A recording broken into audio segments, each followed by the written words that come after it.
narrate some experiences from the new friends in Congo given to me by Mariam yesterday. So this new first experience is very interesting. A new friend whose wife was pregnant, who was experiencing some health difficulties, did the new song, and in the dream, the vision, a kind of doctor came and told him that all will fine with his wife. And so the next day, she gave birth to a bouncing baby boy, who was the name to Duane. So we should expect more Duanes. So they are given a lot of thanks for having had the opportunity to know the new song.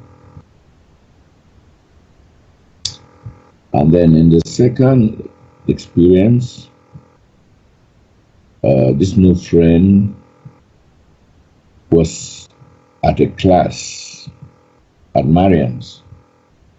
Then he called Duane, who told him that he was in a restaurant eating. So the new friend replied that he could barely afford food, while at his end there in the Congo. So Duane told him that whoever reads the new dream courses wouldn't go without food. So the next day, this was a kind of wake-up call for him. And the next day he went and looked for Mariam and paid for his new dream courses. And in the third experience, a new friend who started singing the new song in March. He was a former corporation member. He had lost everything.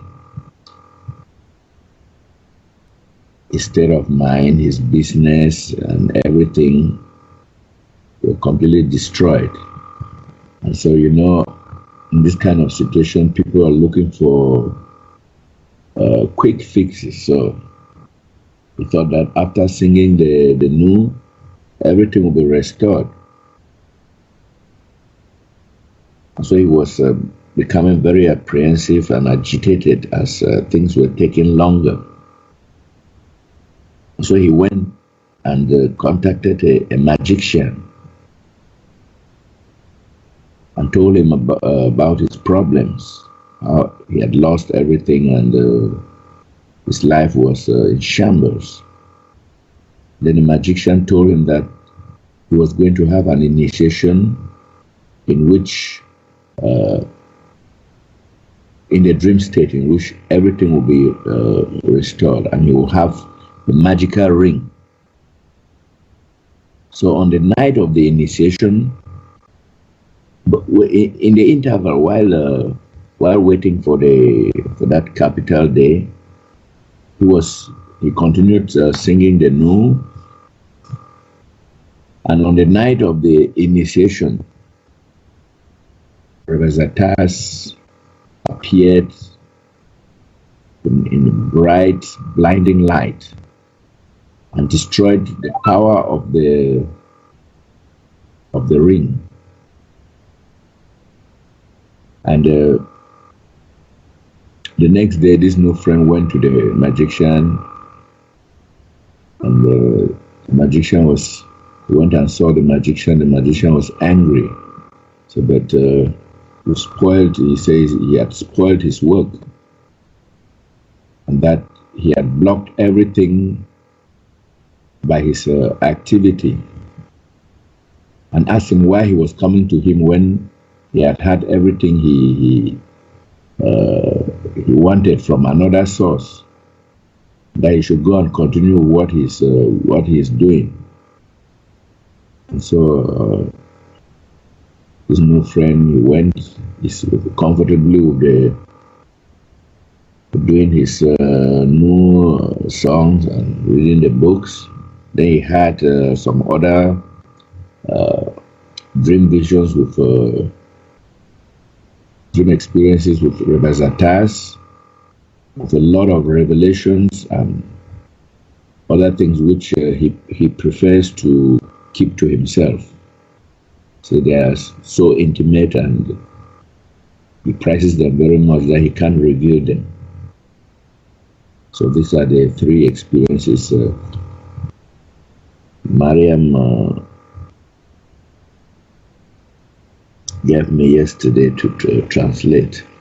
It's like anything we start, so you just do it a step at a time and see where it goes, and you'll be amazed at what happens. So again, as you activate something, that also comes from the real side. So, we like to determine things with our literal mind, but this again is taking the risk and see where it goes. So as you keep going, then things start to appear, you see. So we've got to continually activate it. And when Ava and I first started the Skypes and she suggested that, I go, okay, fine, let's see what happens. So I just jump in. I just always jump in. It's like, okay, let's see what happens. We get a literal idea of things, but, when you actually, move into that position, things happen. And, people tell me experiences that I don't always understand what they're saying, because if they're in a different language, or just even, English-speaking people, they're giving me their interpretation. So it's always a challenge. That's what it is. And so you just move forward with it. Let me say, Charles, and you can tell Miriam this too, and that is that, anything can happen in this world, and it is. And you never want to take it for granted, because the planet's being destroyed very rapidly. That's very real.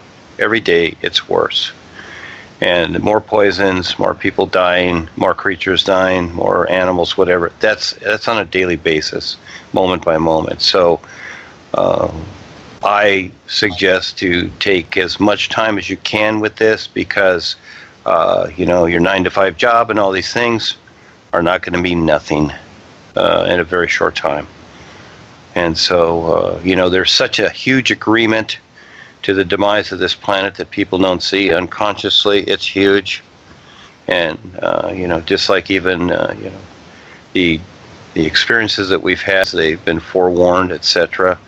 There's warnings all the time, and they're not kidding, because this is how bad it is. Yeah, and all of a sudden one day it's gone. I mean, things are gone. So yeah, be prepared. But I would say to do as much as you can in the meantime, because yes, we only have a certain amount of time left, and that's it. You just got to kind of make it up as you go. And so we're lucky that we do have this communication all over the world right now. I look back in Paul's day, this stuff didn't exist. And so we have this today. So this is how we know each other. So whatever it is, creatively try to do it. And Chris and them are looking at Pal Talk and other things. There's other means. So you just have to keep experimenting. So whatever she wants is fine, because she's wonderful and you guys are wonderful. So whatever it is, let's try and make it work. Yeah. I look at how the mail first started in the United States in the 1800s, the Pony Express. And you had these riders on horses going across the land, and it took days, weeks, and months. And so,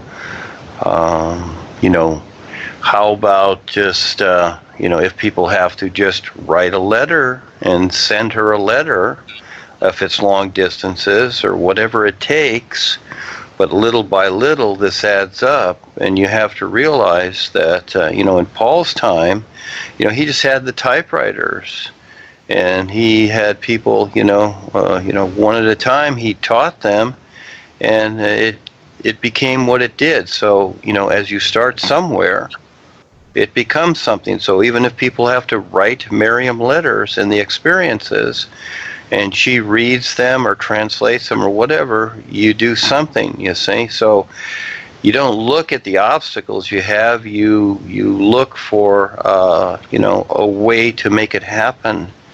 And when I first when I was first out in the public in the 70s, I didn't have any of this stuff, and I had to,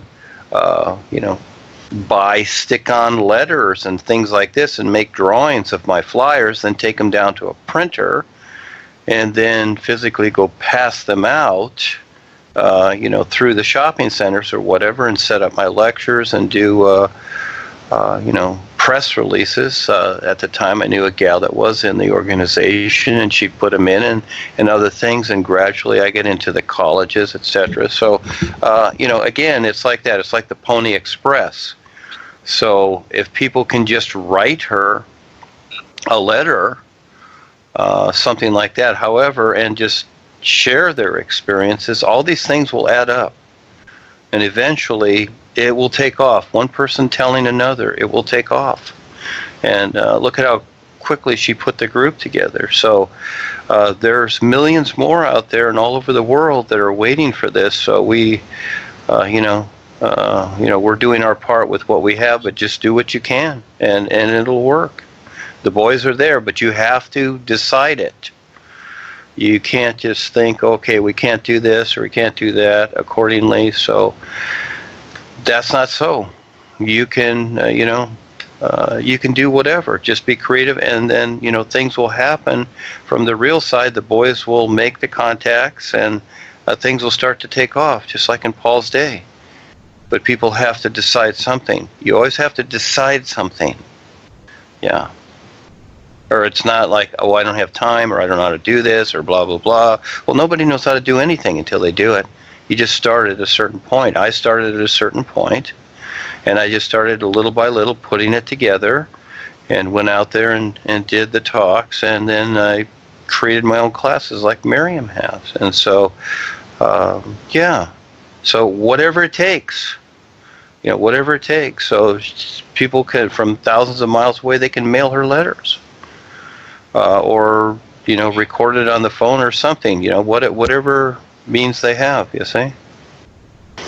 Well, I look at the old days of the Bible scholars and whatever. I mean, they had to create their own ink with feather pens, so they got it done, So we do have a lot of advantage here, more so than ever.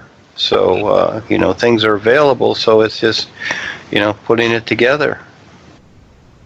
I would say that what else is more important? Because if people don't, wake up and recognize what is really taking place with themselves and the whole of life, then they're going to be struggling for more lifetimes. Because it's easier to fall back. So, yeah, I would say that any means at all is very, very important. And it's like a mother raising a child. You got to be there every moment with the child, and you've got to do all these things. And so the same with this, you've got to go through all these steps.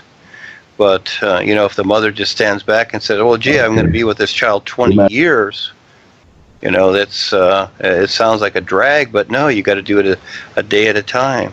Whatever it is, you do it a step at a time, and then pretty soon, voila, there it is. It's magnified itself. Yeah. So again, it's a challenge. I take on the challenge. Whatever it is, I do it, because there is nothing else.